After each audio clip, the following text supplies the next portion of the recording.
오늘의 말씀은 이제 제가 그룹 이야기를 이제 했잖아요. 이것도 이제 하나의 그 조그마한 변화인데 오늘 제가 드리고 싶은 말씀은 변화라고 하는 주제입니다. 변화라고 하는 것은 또 다른 표현으로는 성장, 이렇게 이제 말씀드릴 수도 있습니다. 제가 예전에 이제 그 읽었던 책 중에 제가 여러 번 말씀을 드렸죠.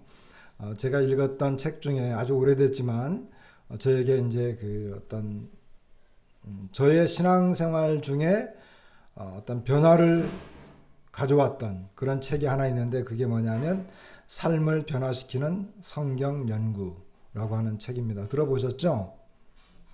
안 들어봤구나. 하워드 핸드릭스라고 하는 분이 쓴 책입니다. 삶을 변화시키는 성경 연구. 디모데 출판사에서만 출판한 책이고 이 책 제목이 삶을 변화시키는 성경 연구예요. 이 책 제목을 영적 성장을 돕는 성경 연구 아니면은 올바른 성경 해석을 위한 성경 연구 이런 것으로 기록하지 않고 이번이 책 제목을 삶을 변화시키는 성경 연구라고 이렇게 했어요. 제목이 저는 마음에 듭니다. 왜냐하면 삶을 변화시키기 때문에 그렇습니다. 그런데 그것이 이제 성경 연구로 이제 나타나게 되는데, 자, 우리가 이제 성경을 많이 읽었잖아요. 성경을 많이 읽었어요. 그리고 심지어 성경을 많이 연구합니다. 그런데 그 목적이 뭐예요? 삶을 변화시키는 데 있습니다. 성경을 오랫동안 읽고 연구했는데도 삶이 변화되지 않는다. 그러면 성경을 잘못 읽었거나 제대로 연구하지 않았다는 것입니다. 성경을 제대로 읽었거나 제대로 연구했다고 한다면 그 사람의 삶은 반드시 변화된다는 것입니다. 그러니까 성경은 나의 삶의 변화와 연관되어 있습니다. 한 번 변하고 마느냐? 그렇지 않고 계속해서 변하게 만드는 것이 이 성경입니다. 또 성경 연구입니다. 나중에도 질문이 또 가겠지만 내 삶이 변하고 있다. 변했다. 이렇게 이야기할 수 있는지 아니면 나의 삶은 어제나 지난주나 한 달 전이나 1년 전이나 변함이 없다. 그런데 성경은 많이 읽었다. 그러면 거기에 문제가 있는 거겠죠. 그래서 성경 연구라고 하는 것은 삶의 변화와 연관되어 있는 것입니다. 그래서 오늘은 이 변화, 또 다른 표현으로는 성장, 여기에 대해서 좀 교제를 나누기를 원합니다. 오늘은 이 삶을 변화시키는 성경 연구라고 하는 책은 제가 소개를 해드렸지만 제가 오늘 말씀드리는 그 많은 이 본문의 내용은 똑같은 하워드 핸드릭스라고 하는 분이 쓴 책 중에 여러분 아마 아시는 분이 있을 거예요. 삶을 변화시키는 교사입니까? 라고 하는 책에서 본문들이 많이 나올 거예요. 어떻게 보면 그 책에 있는 내용을 그대로 제가 읽을지도 몰라요. 나중에 읽어보신 분도 있을 것이고 또 이제 나중에 이제 읽어야 되는 그런 책인데 그 책의 내용을 그대로 제가 많이 이야기할 것이고 인용할 것입니다. 책 제목은 교사입니까? 라고 하는 책인데 그 위에 조그만하게 삶을 변화시키는 교사입니까? 그냥 교사들에게 쓴 책인데 이것은 교사에게만 해당되는 것이 아니라 바로 그리스도인이라면 누구나 다 모두에게 해당되는 내용입니다. 그리고 더 구체적으로는 오늘 우리가 앉아있는 여러분과 저에게 해당되는 그 내용입니다. 그래서 오늘의 그 주 내용은 변화와 관련이 있습니다. 변화, 삶의 변화, 내 삶을 어떻게 변화시킬 것인가 라고 하는 것에 대해서 계속해서 말씀을 드릴 건데, 제가 이제 한 몇 주 전에 이 변화에 대해서 알아보고 싶어 가지고 구글에 들어가서 이제 변화에 관련된 이 기독교적인 책이 있는지, 그리고 다른 정보들이 없는지 찾아보려고 이제 변화에 대해서 탐색을 해봤더니, 이 변화라고 하는 것에 대한 헤아릴 수도 없이 많은 이런 주제들이 나와요. 지금은 급변하는 시대이고, 이 급변하는 시대 속에서 어떻게 변화해 나가야지 생존이 되는지, 이런 부분에 대해서 여러분 나중에 한번 찾아보세요. 구글에 들어가가지고 변화라고 하는 것을 탐색을 해보면 어마무지하게 많은 내용들이 나오는 걸 보게 됩니다. 변화를 제대로 하지 못해서 망한 기업들, 그리고 기독교에서는 이 급변하는 시대에 어떻게 내가 변화해야 되는지, 그리고 하나님을 섬기기 위해서 나의 삶을 어떻게 변해야 되는지, 이런 것들에 대해서 엄청나게 많은 책들, 또 뭐 논문, 자료, 기업 뉴스, 이런 것들이 쏟아져 나오고 있는 걸 보게 됩니다. 다시 말하면 이 변화라고 하는 것은 변화하지 않으면 죽는 것이기 때문에 변화는 곧 생명이다. 그리고 이 시대에 필수 불가결한 선택사항이 아닌 필수이다. 변화해야만 된다는 거죠. 뭐 변화해도 되고 안 해도 되고 이런 게 아니에요. 그리고 변화는 오늘날 나에게 주어진 하나의 또 다른 사명과 같은 것입니다. 이것은 내 개인에게도 해당되고 또 우리 교회에도 해당되는 거예요. 우리 교회가 어떤 전통이라든지 지나온 과거에 얽매여서 고인물처럼 변화되지 않고 그렇게 존재해 나간다고 한다면 우리는 결코 살아남을 수 없다라고 하는 것입니다. 그래서 이제 이와 같은 내용들에 대해서 오늘은, 그럼 우리가 나는 어떻게 변화해야 되는지, 나는 변화되어져 가고 있는지, 변화되지 못하고 있다면 어떤 면에서 변화되지 못하고 있는지, 그리고 진짜 참된 성장이라고 하는 건 뭔지, 이 부분에 대해서 좀 살펴봤으면 합니다. 이 책에 보면 먼저 이제 그 앞전 부분에 이 핸드릭스는 이렇게 이제 이런 내용을 소개를 해줍니다. 그 시카고에서 그 무디 기념교회에서 그 주일학교 집회가 있었습니다. 주일학교 집회가 있었는데 이 집회에 미국 전역에서 이제 이 주일학교 선생님들이 모여들었는데 그 중에 어떤 할머니도 동참을 했습니다. 이 할머니의 연세는 83세입니다. 83세인데 주일학교 선생님이에요. 이 할머니가 다니는 그 교회의 주일학교 학생은 모두 65명이래요. 그런데 이 할머니는 13명의 중등부를 맡아서 가르쳤습니다. 그런데 이 할머니는 이 주일학교 이 집회가 있으니까 하루 전에 왔대요. 그래가지고 이 시카고의 여러 곳을 이렇게 돌아다녔는데 왜 그렇게 돌아다녔습니까? 물어봤더니 이분이 이렇게 대답을 했습니다. 나는 보다 나은 교사가 되기 위해 무엇인가를 배우러 왔습니다. 이렇게 대답을 했다고 합니다. 이 할머니는 끊임없이 무언가를 배우기 위해서 애를 쓰는 이런 그 선생님이었습니다. 65명 주일학생, 그 중에 13명을 담임을 맡고 있다. 나이 연세가 83세이다. 그 정도면 주일학교 집회를 한다 그러면 다른 선생님들을 보낼 것이고, 그리고 그분이 뭘 더 배우려고 애를 쓰겠어요. 근데 그 할머니는 그렇지 않았다고 하는 것입니다. 나중에 알게 됐는데 그 할머니에게 배움을 받았던 85명의 학생들이 할머니로부터 가르침을 받았는데 85명 전부 목회자가 됐습니다. 그리고 그 중에 22명은 핸드릭스는 달라스 신학교에서 가르쳤던 교수였는데 이 22명은 그 핸드릭스가 다니고 있는 그 학교를 졸업했다고 합니다. 뭔가 다르지 않습니까? 어떻게 이와 같은 영향력을 끼칠 수 있었을까?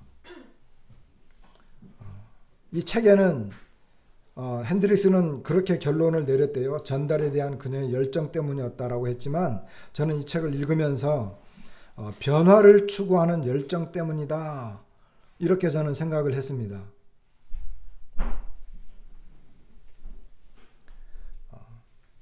그래서 이 변화라고 하는 것은 변화를 끊임없이 추구해야 되는데 내가 이제 지금보다 더 나은 사람이 되기 위해서 추구해야 되는데 이 변화는 열정이 없으면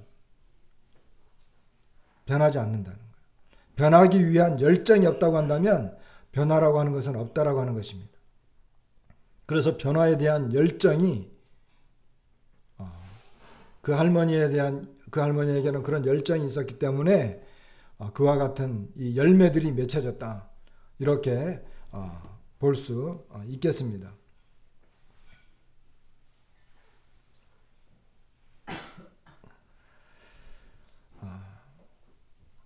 자, 그럼 이렇게 변화하려고 한다면 변화의 어떤 그 변화하려고 하는 이 제1원칙이 있다면 뭘까? 그러니까 첫 번째로는요, 배우려고 하는 자세입니다. 아까 할머니도 그랬죠. 하루 전에 와서 온 시카고 전역을 돌아다녔는데 그 이유가 뭐냐? 거기에서 내가 배울 수 있는 게 뭔가? 그걸 찾아갔다는 거예요. 배우려고 하는 자세. 이것이 변화의 첫 번째 원칙이라 이렇게 이제 말할 수 있습니다. 우리는 보통 어떤 성장에 대해서 이야기할 때, 어떤 변화에 대한 이야기를 할 때, 어떤 교수법에 대한 내용, 어떤 방법론, 이런 걸 이야기한다든지, 특히 우리가 가장 많이 이야기하는 게 인격이에요, 인격. 그래서 인격이 갖춰져야 된다. 이 이야기를 많이 강조하거든요. 그렇지만, 여러분, 변화라고 하는 것은 성장이라고 말씀을 드렸잖아요. 그리고 특별히 여기는 이제 교사가 이제 집중적으로 조명되어 있기 때문에 교사에 대해서 말을 하는, 교사는 다른 사람을 가르치는 사람이잖아요. 그런데 그건 진짜 교사들에게 해당되는 내용이지만 사실은 그리스도인 모두에게 해당되는 거예요. 저와 여러분에게 다 해당되는 거예요. 왜? 우리는 이 세상에 나가서 하나님의 말씀을 가르쳐야 되기 때문에 그렇습니다. 그리고 우리들 안에서도 서로 교훈으로 서로가 서로를 격려하면서 그때 뭐가 들어가냐면 서로가 서로를 가르치는 거예요. 그런데 이 가르치려고 한다면 뭐가 있어야 되겠어요? 인격은 훌륭해. 우리는 인격을 강조하니까 인격은 굉장히 훌륭해.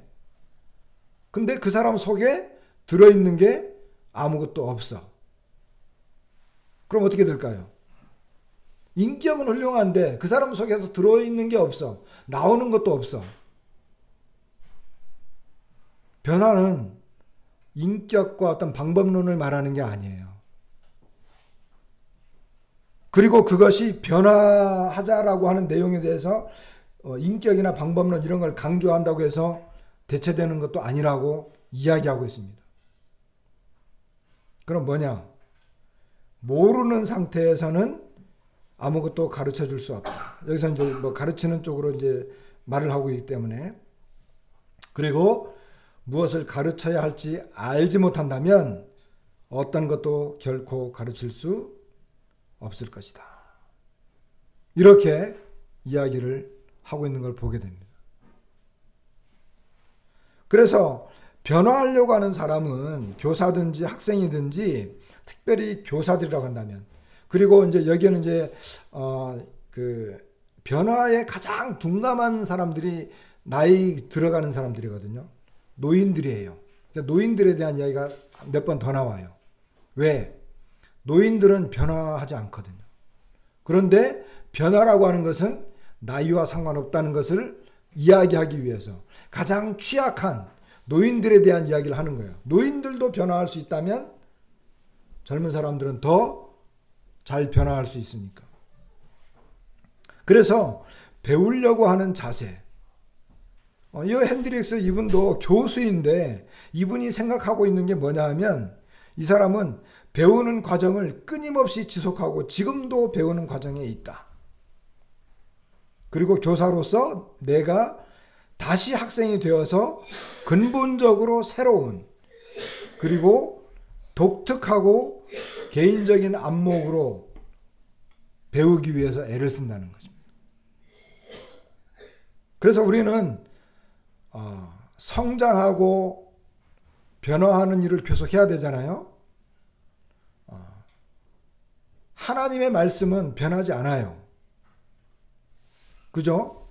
하나님의 말씀은 변하지 않는데 나의 변화와 성장에 따라서 그 변하지 않는 성경을 읽을 때, 성경 말씀을 대할 때 그 성경을 어떻게 이해하느냐의 정도는 엄청난 차이가 있어요. 그러니까 어린아이가 성경을 읽는 것하고 어른이 성경을 읽는 것하고는 다른 거죠. 대부분의 장로들은 가르치잖아요. 장로들이 왜 가르치느냐? 똑같은 본문을 읽어도 똑같은 말씀을 읽어도 그 말씀을 이해하는 정도의 차이가 있기 때문에 가르치게 되는 거예요. 근데 우리 모두는 그렇게 해야 돼요. 그래서 배우는 것입니다.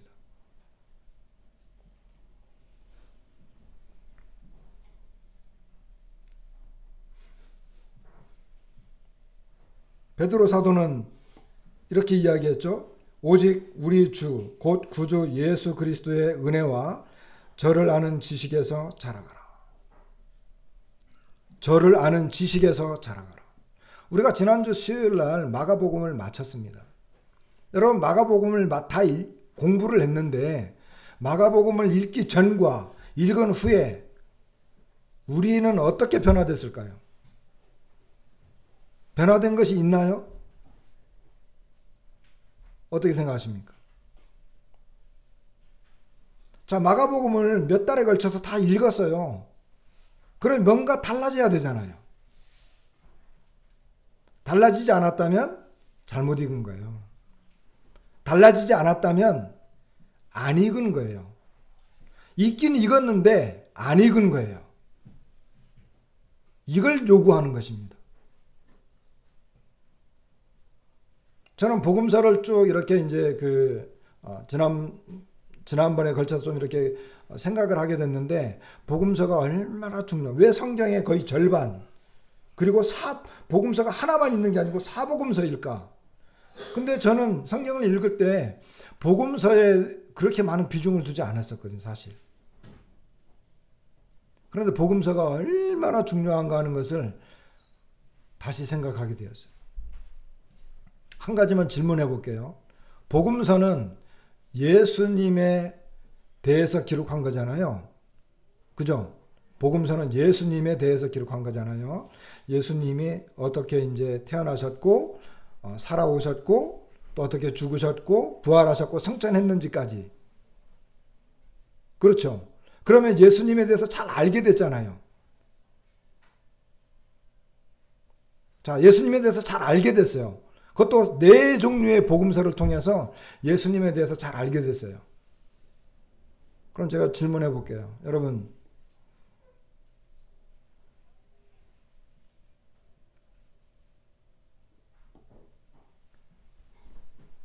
천국이 없다고 해도 여러분 예수님 믿을 거예요? 천국이 가정을 하는 것입니다. 천국은 있지만 만약 천국이 없어. 그래도 예수님 믿으실래요?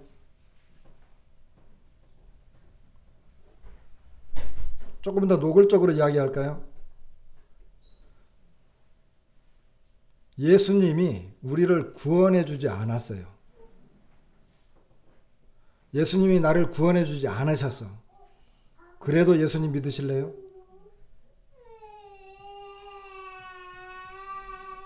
아니요, 안 믿을. 예수님이 우리를 구원해 주지 않으셨어. 근데 그분은 여전히 누구예요? 여전히 그분 누구예요? 누구시라고요?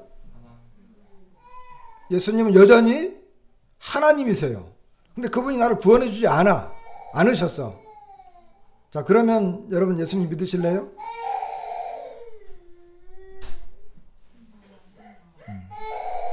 대답하기 좀 곤란하죠? 그런 문제들이에요. 이건 제가 그냥 읽다가 생각해낸 것들이에요. 그러니까 우리는 나하고 어떤 관계가 있으면 믿을 수 있다라고 생각하지만, 여러분 하나님께서 이 세상을 창조하실 때 뭘로 창조했어요? 말씀으로 창조하셨어요. 하나님께서 창조하시기 전에 세상은 있었어요? 없었어요? 없었어요.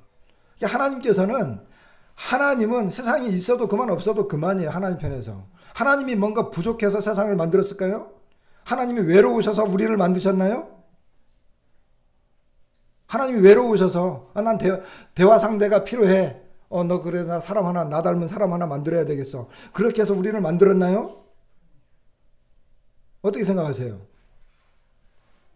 그런 게 아닌 거예요. 이것은 어떤 창조자에 대한 우리가 도저히 뛰어넘을 수 없는, 그분은 창조자이시기 때문에.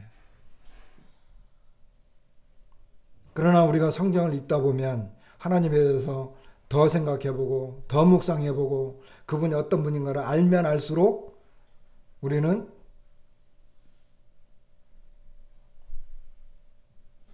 그분의 위대하심에 대해서 감탄할 수밖에 없음을 고백을 하게 됩니다. 자, 아까 처음에 했던 질문. 자, 다시 이제 본론으로 들어와서 변화에 대해서 한번 생각을 해보십시다. 이 책에서는 그렇게 질문을 해요. 당신은 최근에 어떻게 변화되어 있습니까? 최근에 어떻게 변화되어 있습니까? 지난주에 어떻게 변화되었습니까? 지난달에는? 지난해에는? 이렇게 질문하고 있어요. 자, 그럼 나는 이런 부분에 대해서 조금 변화되었다고 할 수 있겠어요. 저는 그래서 성경을 한번 읽었어요. 성경 일독, 바이블 타임 일독했어요. 우리 어떤 자매님은 쓰더라고요. 저는 1년 동안에 성경 한번 썼어요. 큰 변화죠. 여러분의 변화에 대해서 구체적으로 대답할 수 있어요? 구체적으로. 나는 이런 부분이 이렇게 변화됐습니다. 구체적으로 대답하실 수 있나요?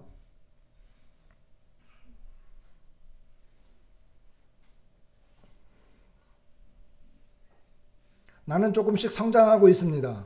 그렇다고 한다면 구체적으로 나는 이런 부분에 대해서 이 정도 성장했습니다. 이렇게 대답할 수 있나요? 이제 성장에 대해서 조금 더 이야기를 나누게 될 건데, 구체적으로 대답할 수 없다고 한다면, 구체적으로 변화에 대해서 대답할 수 없다고 한다면 변화가 없었거나 보이지 거의 미미한 거죠.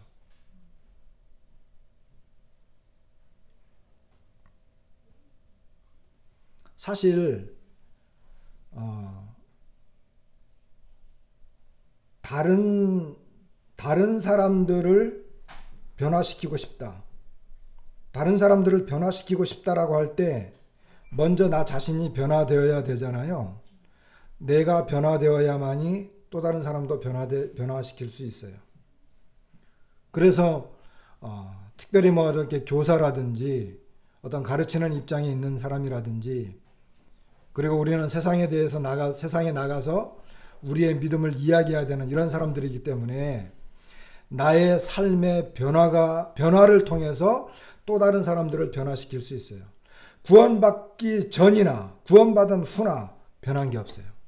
그러면 다른 사람들이 예수님 믿을 수 있을까요? 믿을 수 없어요. 야, 너 믿기 전이나 믿은 후나 똑같은데 어떻게 내가 너를 보고 믿을 수 있겠어? 안 되는 거예요. 삶의 변화와 성장도 마찬가지예요. 그래서 잘못되면 너나 잘해 소리 듣게 되는 거예요. 그래서 변화라고 하는 것은 내가 정말로 변화됐을 때 또 다른 사람도 변화된다는 거죠. 이거는 진리와 같은 거예요. 그렇다고 한다면 나는 어떻게 변화되고 있는가? 나의 삶 속에서 내가 변화되고 있는 게 뭔가? 한번 생각해 보세요. 나는 나하고 상관없는 분야다. 그런데 얼마만큼 내가 관심을 갖고 있을까? 그리고 나는 나하고는 특별히 이 문제는 나의 삶과는 큰 문제가 안 돼. 그런 문제들에 대해서 나는 어떻게 대처하고 있는가? 나는 이런 관심이 있는데 그것 말고 또 다른 관심은 없는가? 나의 어떤 가치관과 이 정신세계는 이런 사람인데 또 다른 어떤 정신세계와 또 다른 가치관에 대해서 나는 어떻게 생각하고 있는가? 이런 것들에 대해서 에이, 다 귀찮아. 그냥 뭐 믿음 하나면 되지. 그냥 이렇게 안으로 파고 들어가서 그냥 그렇게만 살아가는 사람은 변화되는 게 아니에요.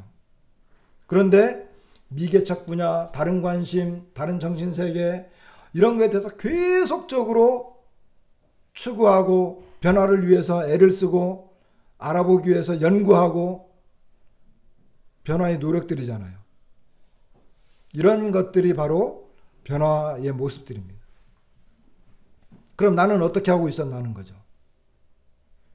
나는 지금 어떻게 하고 있는가. 아까 말씀을 드렸죠. 변화에 대해서 이야기하면 이제 가장 어려운 분들이 이제 연세 드신 분들이잖아요. 제가 연세 드신 분 몇 분을 좀 소개를 해드릴게요. 이거는 몇 년 전에 텔레비전 방송에서도 그 생로병사에 나왔던 내용이에요. 어떤 내용이냐면 일본 사람인데 쇼치 사부로라고 하는 할아버지예요. 이 동영상을 찍을 때 이 할아버지는 106살이었어요. 이분은 96세에 석사 학위를 받았습니다. 그리고 100세에 세계 일주를 한 게 아니고 세계 일주하면서 강연을 다녔어요. 100세에. 하도 신기해가지고 일본에서 이분의 그 뇌를 검사했더니 뇌 건강을 검사했더니 70세 정도 되는 뇌를 그러니까 한 30년, 40년도 더 젊은 사람의 뇌를 갖고 있다. 이렇게 이제 그 의사들이 이야기했어요. 이분은요, 하루 한 가지 외국어 공부를 한대요. 하루 한 가지. 95세에 중국어 공부를 시작했어요. 95세에 중국어 공부를 했고 한국어도 공부를 했어요. 그 한국말로도 막 이야기하더라고. 95세에. 그리고 라틴어 공부도 했어요. 왜 라틴어까지 공부하세요? 그랬더니 내가 라틴어 책이 몇 개 있는데 그 원서 좀 보려고 공부한다고. 그리고 100세 되던 해에는 포르투갈어와 러시아어를 공부했다고 합니다.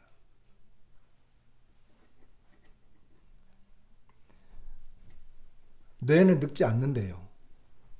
최근에 나온 결론인데 뇌는 늙지 않는다고 한답니다. 이 뇌를 계속 개발을 하면 이 안에 뇌에 엄청나게 많은 이 뇌혈관들이 있잖아요. 이거는 끊임없이 생성된대요. 그래서 늙지 않는 뇌에 대해서 요즘 이야기들을 많이 해요.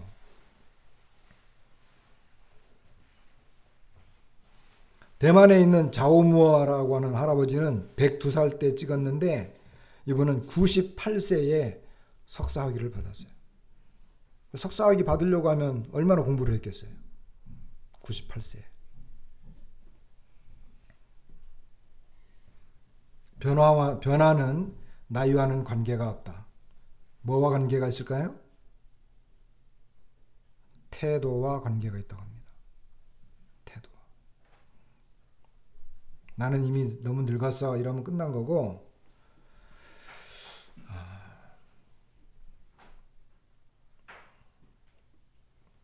핸드릭스는 어떤 분을 또 이렇게 그 소개를 하는데,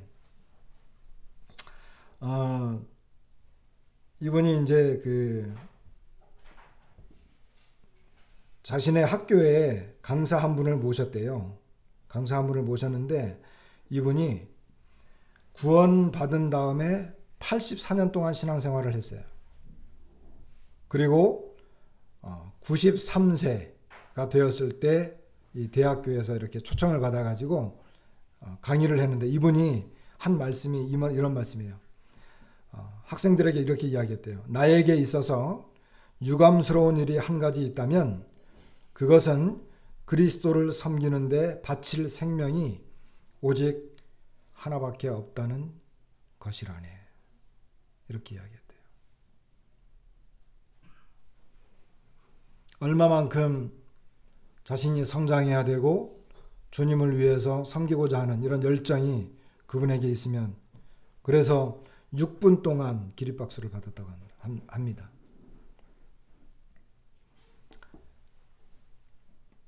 86세 된 한 분은, 이분은 이제 그 평신도 교사였는데, 이분이 핸드릭스에게 와가지고 지금까지 읽은 책들 중에서 가장 기억에 남는 5권을 꼽으라고 하면 어떤 것들입니까? 할머니예요, 이분도. 이분은요, 그 어떤 그 그룹 활동이 있는데 그 그룹에서 이 그룹의 어떤 활력을 불어넣기 위해 가지고 그 할머니는 계속 이런 생각을 갖고 있대요. 서로가 서로에 대하여 실증나지 않게 합시다. 그러기 위해 함께 토론합시다. 그리고 만일 우리가 토론할 주제를 찾지 못한다면 그것을 정하기 위해 함께 논의해 봅시다. 이 할머니는 83세 때 마지막 성지순례를 했고요. 그때 어떤 사람들하고 성지순례를 갔느냐 하면 미식 축구 선수들과 함께 갔대요. 그런데 핸드릭스도 같이 갔는데 그 핸드릭스가 이 할머니를 보면서 기억이 나는 것, 매일 성지순례 여행을 갔으니까 맨 앞에 가면서 빨리들 와요, 빨리들 와요, 저거 타고 가야 돼요, 이러신다는 거예요. 미식 축구 선수들하고 같이 가는데.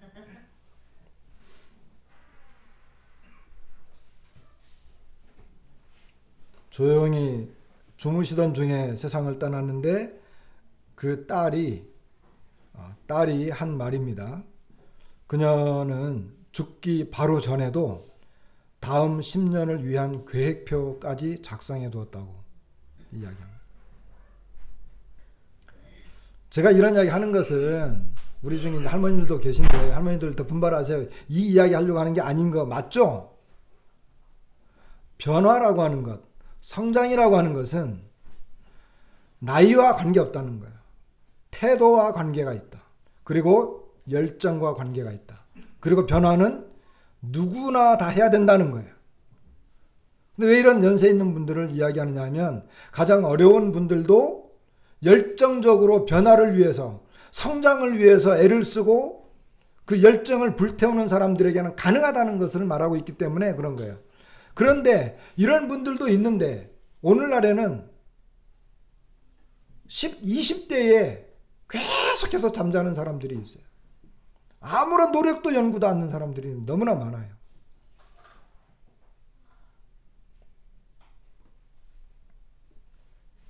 사도 바울은 이런 이야기를 했습니다. 우리가 잘 아는 말씀 빌립보서 3장 13, 14절인데 형제들아 나는 아직 내가 잡은 줄로 여기지 아니하고 오직 한 일, 즉 뒤에 있는 것은 잊어버리고 앞에 있는 것을 잡으려고 표대를 향하여 그리스도 예수 안에서 하나님이 위에서 부르신 부름의 상을 위하여 쫓아가노라.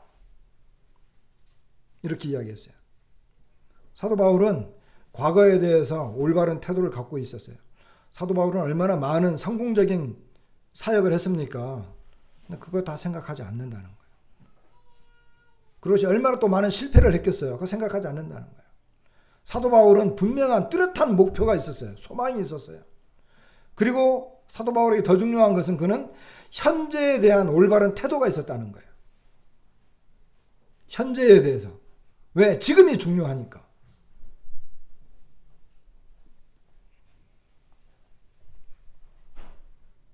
핸드릭스는 우리에게 도전을 하고 있는데 오늘날 교회에 얼마나 많은 사람들이 세상 사람들을 가르쳐야 할 나이에도 불구하고 집 안에만 앉아 있습니까? 이렇게 도전을 해요. 이 책 속에서. 그리스도인들은요, 가르치는 사람들이에요. 누구를 만나도 이야기해야 되잖아요. 그런데 그 가르치려면 변화가 있어야 되거든요. 근데 이 변화는 열정을 통해서 나타나요. 그리고 이 변화는 뭔가 내가 얻은 것, 배운 것, 연구한 것, 그것이 있어야만 나타나는 거예요.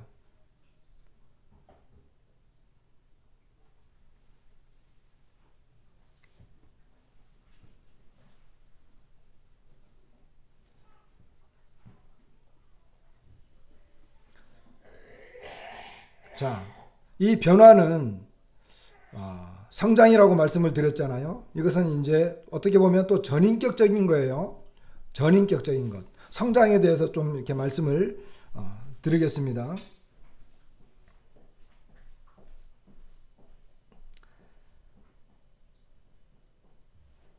변화, 성장, 발전. 여기는 이제 예수님의 그 성장 과정에 대해서 먼저 언급을 좀 했어요. 누가복음 2장 52절에 보면 이런 말씀이 있잖아요. 예수는 지혜와 키가 자라가며 하나님과 사람에게 더욱 사랑스러워 가시더라 그랬잖아요. 자, 먼저 지혜에 있어서 자라갔죠. 이것은 지적인 성장이에요. 지적인 성장. 자, 성장이 지적인 성장이 있죠. 그리고 예수님은 신장에서 자라갔어요. 이것은 육체적인 성장이잖아요. 그 다음에 예수님은 하나님에 대한 사랑. 이건 뭐예요? 영적인 성장. 그리고 예수님은 사람들에 대한 사랑. 이것은 무슨 성장이겠어요? 이것은 사회적이고 정서적인 성장입니다. 그런데 여기서 굉장히 우리가 이제 눈여겨보고 중요하게 생각해야 되는 것. 우리가 잘못 알고 있기도 하고, 굉장히 중요한 것. 그게 뭐냐 하면, 여기에 하나님에 대한 사랑에 대해서 영적인 성장이 나와 있잖아요. 그런데 이 영적인 성장은 이 원대한 성장 과정의 한 일부에 지나지 않는다는 거예요.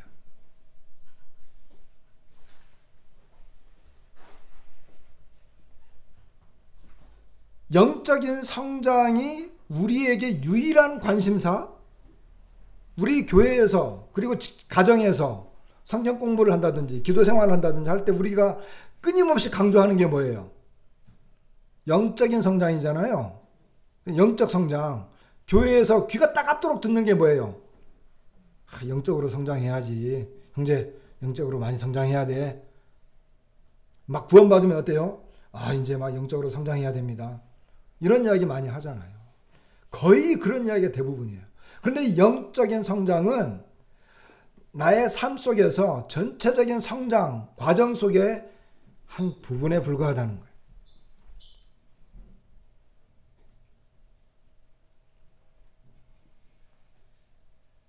영적인 성장은 다른 면의 성장들과는 분리되어서 안 된다는 거예요.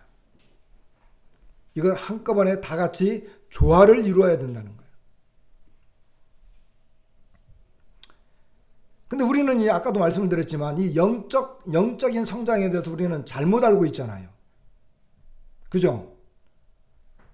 우리 교회에서 영적 성장을 위해서 지금 아까 그룹교제 이야기했죠. 제가 그룹교제 이야기한 이 그룹교제라고 하는 것은 교회 전체적인 성장을 위해서 지금 한번 시도를 해보려고 하는 거예요. 왜냐하면 그룹이 많으면 많을수록 그만큼 다양한 그룹들을 통해서 다양한 면에서 다양하게 조화를 이룰 수 있거든요. 그런 면에서 좋은 거예요. 근데 영적인 성장도 우리는 다른 면의 부분들과 함께 조화를 이루어야 되는데 우리는 영적인 성장을 잘못 이해해요. 기도해야 돼. 바이블 타임 했어. 큐티 했어. 어떤 이런 그 성경과 관련된, 믿음과 관련된 이 이야기만 하거든요. 믿음이면 끝나지. 뭐 다른 거 뭐 믿음 아니면 다 필요 없어. 믿음 하나만 됐지. 그런 이야기들을 할 수 있는데 이 부분에 대해서 우리가 조금 더 생각을 달리 해야 됩니다. 핸드리스 박사는 신학교 교수잖아요. 근데 그 학교는 여러분 알지 모르겠지만 달라스 신학교는요. 세계 유수한 신학생들이 모이는 곳이에요. 그런데 이분이 이제 그 학생들에게 가르치는데 이 학생들은 그 어떤 그 자신들의 어떤 이 어떤 뭐 유희, 오락, 어떤 뭐 자기를 위한 오락, 어떤 즐거움 이런 거에 거의 시간을 쓰지 않는데요. 이해되죠? 신학생들이 무슨 뭐 세상에 나가서 어떤 즐거움, 다른 친구들처럼 살지는 않잖아요. 거기 아예 관심도 두지 않는 거죠. 그런데 이상한 일은 그 많은 학생들이 삶의 다른 분야, 지적이고 육체적이고 정서적이고 감정적으로 성장하지 못하면 영적으로도 충분히 성장할 수 없다는 것을 깨닫지 못한다는 거예요. 이해가 되세요? 그러니까 우리는 영적으로 성장해야 돼라고 말을 하는데 영적인 진정한 성장은 지적, 육체적, 정서적, 감정적 이런 다른 부분의 성장이 함께 이루어져야지 진정한 영적 성장이다라고 하는 거예요. 아시겠죠? 그런데 이런 모든 면에 대해서 하나라도 경시한다면, 하나라도 가볍게 무시해야 한다든지 그런다고 한다면 완전한 성장을 기대할 수 없다는 것입니다.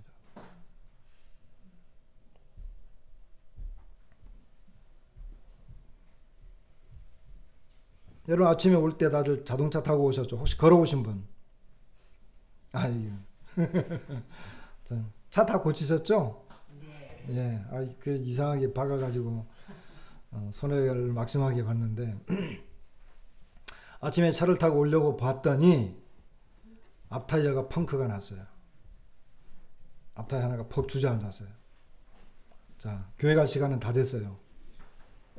에이, 어쩔 수 없지. 이대로 가야지 뭐 하고 막 끌고 옵니까? 그렇게 오시죠? 워낙 믿음이 좋으시니까 믿음이 최고야. 나는 예배드려야 돼. 그러고 그냥 앞타이어 오른쪽 앞타이어가 펑크 나가지고 퍽 주저앉았는데 그냥 끌고 가는 거야. 달달달달 우두두두두 하면서. 그렇게 오실 분은 한 분도 없잖아요. 그죠? 자동차는 네 바퀴가 다 똑같이 균일하게 공기가 들어 있어야 돼요. 하나라도 펑크나면 자동차는 온전하게 굴러갈 수 없다는 것입니다. 하나하나가 다 서로 다른 바퀴와 서로 조화를 이루어서 똑같이 굴러가야지 이게 정확하게 온전하게 제대로 굴러가는 거예요.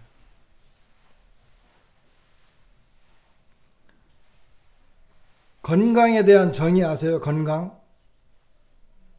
보통 우리가 뭐 건강해야 돼. 건강한 삶을 살아야 돼.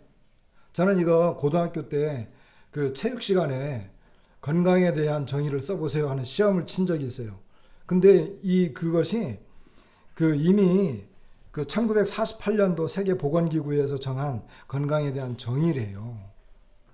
뭐라고 썼느냐 하면 건강이라는 것은 완전한 육체적, 정신적 및 사회적 복리의 상태를 뜻하고 단순히 질병 또는 병약이 존재하지 않는 것이 아니다. 이렇게 정의를 내렸어요. 건강하다라고 하는 것은 육체적으로, 정신적으로, 사회적으로 건강해야 된다. 그 중에 하나가 자, 육체는 건강한데 정신적으로 약해. 그러면 건강하지 못한 거예요. 자, 정신적으로도 건강하고 그 다음에 사회적으로도 건강해. 근데 몸이 따라가지를 못해. 그래도 건강하지 못한 거예요. 육체도 멀쩡하고 정신도 멀쩡해. 근데 사회생활을 못해. 그럼 건강하지 못한 거예요.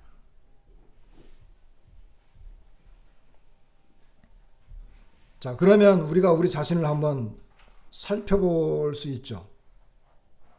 내 자신을 살펴볼 수 있겠죠?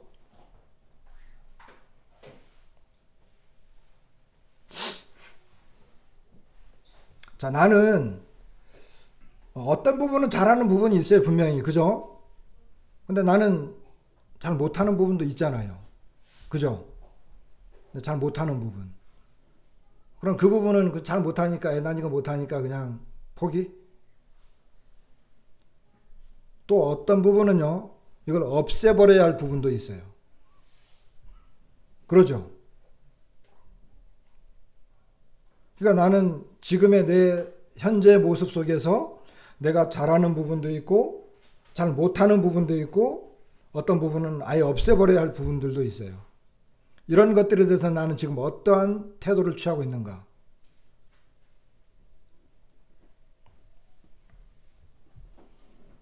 그리고 그러한 그 모습 속에서 지금 현재 나는 올바른 일을 하고 있는가? 이걸 자꾸 물어봐야 된다는 거예요. 신앙생활을 우리가 보통 이야기하는데 신앙생활 그 자체도 말이 이상한 말이에요. 신앙생활 하면 우리는 보통 어떤 생각을 해요? 교회생활, 뭐 성경 공부생활 이런 거 하잖아요. 그러니까 삶이에요. 그냥 삶. 신앙생활이라고 하는 것은 어느 한쪽 부분만 이야기하는 거거든요. 이건 건강한 삶이 아니에요. 삶은 전체적인 걸 다 말하는 것이지 어느 한쪽만 잘해.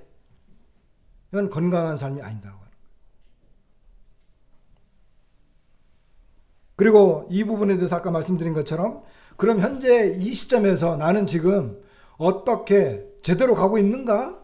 이걸 한번 물어봐야 되는 거예요. 나는 이런 부분은 잘해 분명히. 이 부분은 근데 난 너무 못해. 뭐 이런 것들이 있잖아요. 이거는 이제 각자 성향에 따라 다르겠죠. 핸드리스 박사는 여기서 또 한 가지 그 도전적인 이야기를 하는데 이분은 이런 이야기를 합니다. 내가 졸업한 학생들에 대하여 갖는 가장 큰 우려, 걱정이죠. 우려 중 하나는 그들이 실패하리라는 것이 아니라는 거예요. 이거 실패하면 어떡하지? 그걸 걱정한다는 게 아니에요. 그럼 뭐냐? 잘못된 분야에서 성공할 것 같으니까. 그걸 오히려 걱정한다는 거예요. 학생들을 보면서. 어저께 저희 이제 부부랑 제가 새별 노름을 갔다 왔어요. 가면서 제가 그런 이야기를 했습니다. 우리의 삶을 살아가고 있는데 신앙생활도 다 마찬가지인데 우리가 살아가는 삶 속에서 방향이 중요하다고 이야기했어요. 방향. 목표죠. 목표. 어떤 목적의식. 내 삶의 방향이 분명하고 정확하면 빨리 가나 늦게 가나 그건 크게 상관할 게 없다는 거예요. 왜? 언젠가는 그 방향으로 가면 올바른 곳에 도달하니까. 그런데 심각한 문제가 있어요. 그건 뭐냐면 방향이 잘못 설정돼 있어. 방향이 잘못 설정돼 있는데 차는 최고로 좋은 차야. 그럼 어떻게 되겠어요? 가장 잘못된 방향으로 가장 빨리 가는 거예요. 가장 힘차게 가는 거예요. 이것만큼 더 심각한 게 없어요. 그러니까 지금 내가 설정해 놓은 방향이 분명하냐? 내가 지금 바라보고 있는 이 목표, 사도 바울처럼 표대가 분명하냐? 이게 중요한 거예요. 빨리 가나 늦게 가나 이거는 크게 상관이 없어요. 근데 그 방향이 틀어져 버렸다고 한다면 심각한 문제죠. 그 사람은 건강하면 건강할수록, 좋은 차를 갖고 있으면 좋은 차를 갖고 있을수록, 많은 돈이 있으면 더 있을수록 점점 더 심각해지는 거예요. 나의 삶도 마찬가지예요. 그러니까 이 교수는 이거 현명한 생각이거든요. 잘못된 분야에서 성공해버리면 큰일 나니까. 자, 변화를 위해서 우리가 좀 생각해 봐야 될 부분 몇 가지 짚어보고 이제 마무리 쪽으로 가야 될 것 같습니다. 그러면 변화를 위해서 내가 어떤 부분에 대해서 좀 생각을 해야 되나. 먼저 이분은 이렇게 권면을 해요. 지속적인 연구와 독서를 하십시오. 이렇게 이야기해요. 이건 지적인 문제잖아요. 알지 않으면. 근데 제가 이제 만나보거나 모임에서 제가 걱정하는 게 하나 있는데 그게 뭐냐면 이 지속적인 연구와 독서, 특히 독서 부분에서 우리는 너무나 약하다는 거예요.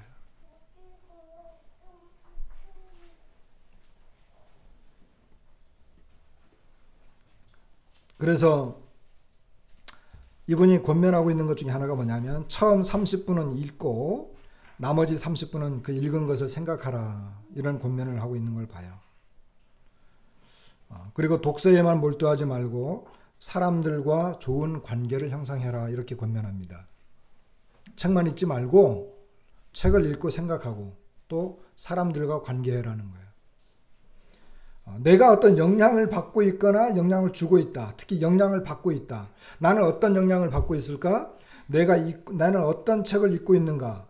나는 어떤 사람과 교제하고 있는가? 이 두 가지가 나에게 영향을 줘요. 결국은.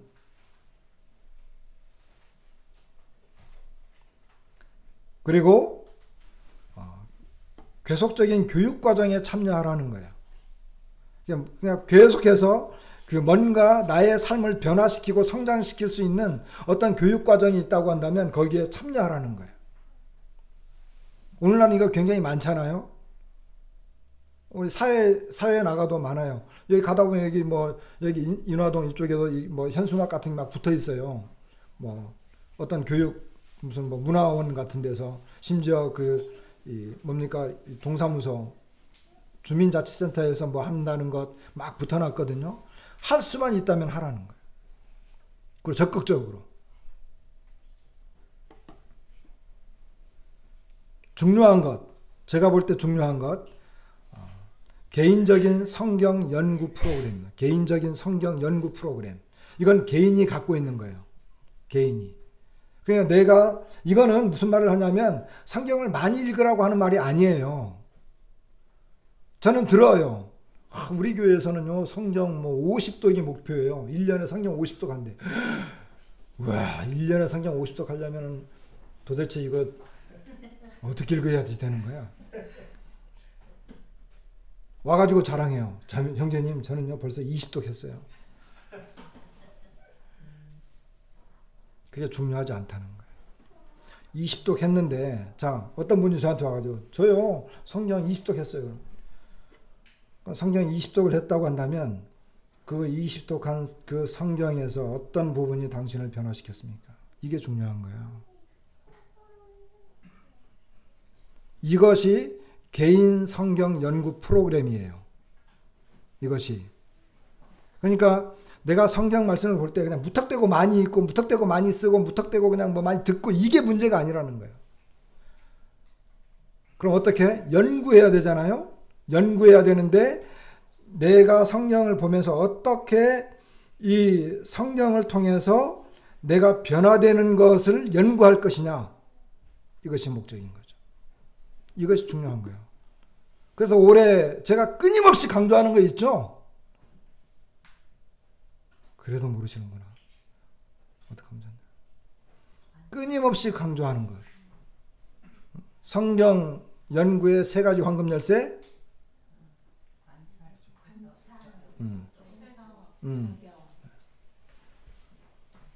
그 중에서 가장 중요한 것.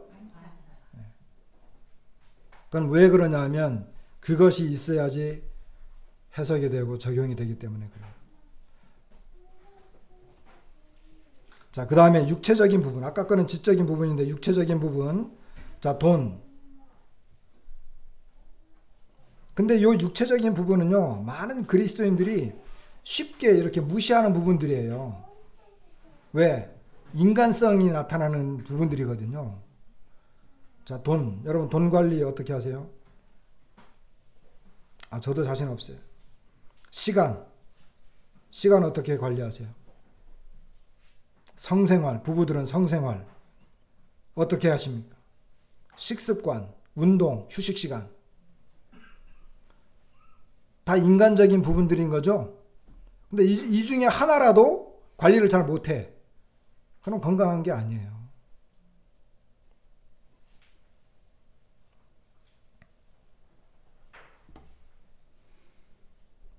균형 잡힌 생활. 균형 잡힌 생활이라고 하는 게 뭔가?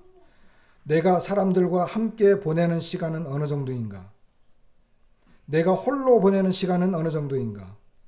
내가 일하는데 보내는 시간은 어느 정도인가? 내가 노는데 사용하는 시간은 어느 정도인가?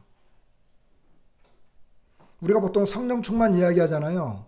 자, 성령 충만 우리 지난번에 에베소서 강의 들었죠? 성령 충만 첫 번째 나오는 게 뭐예요? 맨 처음 나오는 거.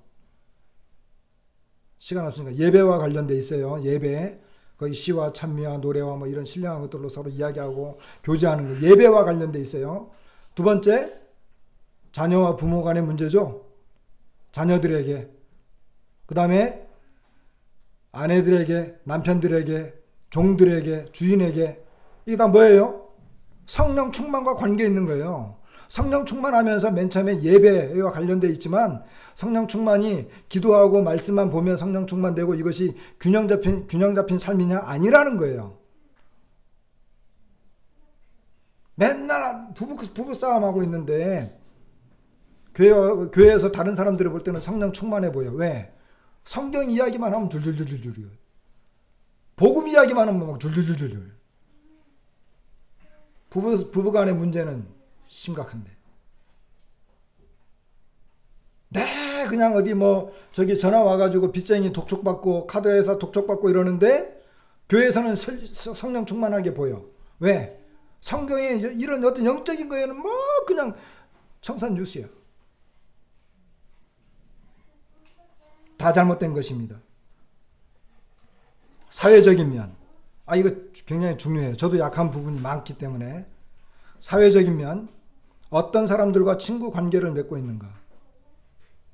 여러분들 친구 중에 구원받지 못한 사람들이 있는가? 구원받지 못한 사람은 친구하면 안 되나요?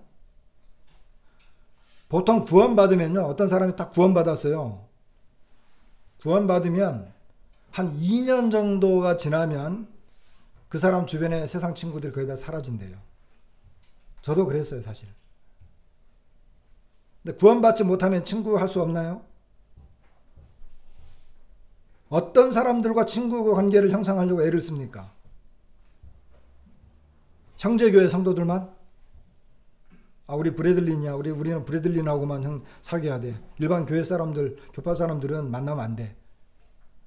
그리고 세상에 있는 친구들 만나면 안 돼. 오로지 브래들린만.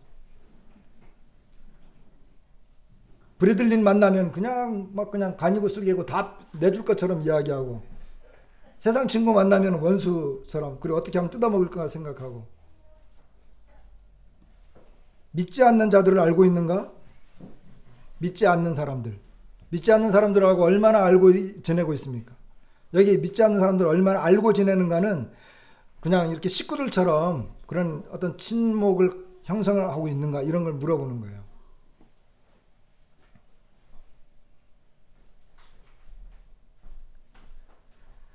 그리스도인들, 그러니까 이제 그리스도인들의 모임, 그리고 특별히 이제 이거는 좀 부끄러운 이야기지만 저는 일반 교회 목사들 이야기를 듣고서 하는 말입니다.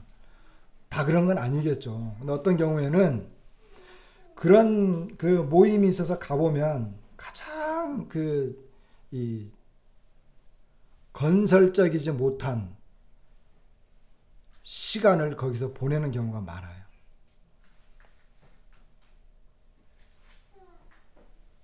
친구들의 범위를 넓히라 이렇게 이야기하고 있습니다. 이런 사회적인 면이 굉장히 중요한 거예요. 근데 사회적인 면이 형성이 안 돼 있어.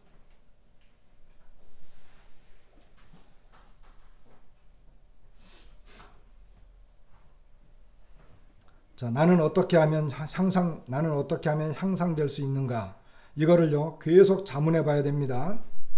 아까 말씀드린 것처럼 나의 장점은 무엇인가? 나의 약점은 무엇인가? 나는 무엇을 변화시켜야만 하는가? 변화의 과정은 본질적인 나의 습관들을 고쳐가는 것이다.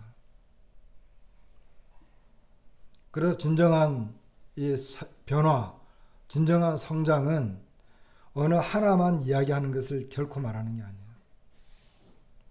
그리고 거기에만 목매어 다는 사람들은 결코 성장하지 못해요. 그래서 아까 말씀드린 것처럼 타이어가 하나 펑크 났잖아요. 그럼 그 차는 온전한 차가 아니에요. 갈 수 없는 차예요. 만약 그 차가 움직이게 되면 모든 사람들이 쳐다봐요. 아예 안 움직이는 게 나아. 근데 우리는 이 영적 성장에 대해서 너무너무 잘못 알고 있다는 거예요. 자, 그래서 이제 생각을 해보는 거죠. 나는 분명히 잘하는 부분도 분명히 있어요. 저는 우리 성도님들이 장점을 알고 있습니다. 그렇지만 약점도 많아요. 심지어는 어떤 것은 정말 버려야 될 것, 정말 저건 하지 말았으면 좋겠는데 악착같이 하는 사람들이 있어요. 버려야 될 것, 그걸 버리지 못해가지고 그 있어요. 그런 것들에 대해서 다 조정을 해나가는 거예요. 그래야지 골고루 온전하게 성장하는 거예요. 이런 부분에 대해서 우리는 서로가 서로를 격려해 줘야 되고 살펴봐야 되고, 특별히 내 자신을 살펴보면서 이 부분을 좀 올바른 온전한 성장을 했으면 좋겠다. 이런 생각을 하게 됐고, 아까 광고 말씀드린 것처럼 그룹 형성은 굉장히 중요한 부분입니다. 그래서 그거에 대해서 우리 형제 자매님들이 좀 신경 써서 한번 형성해 보시기 바랍니다. 마치겠습니다.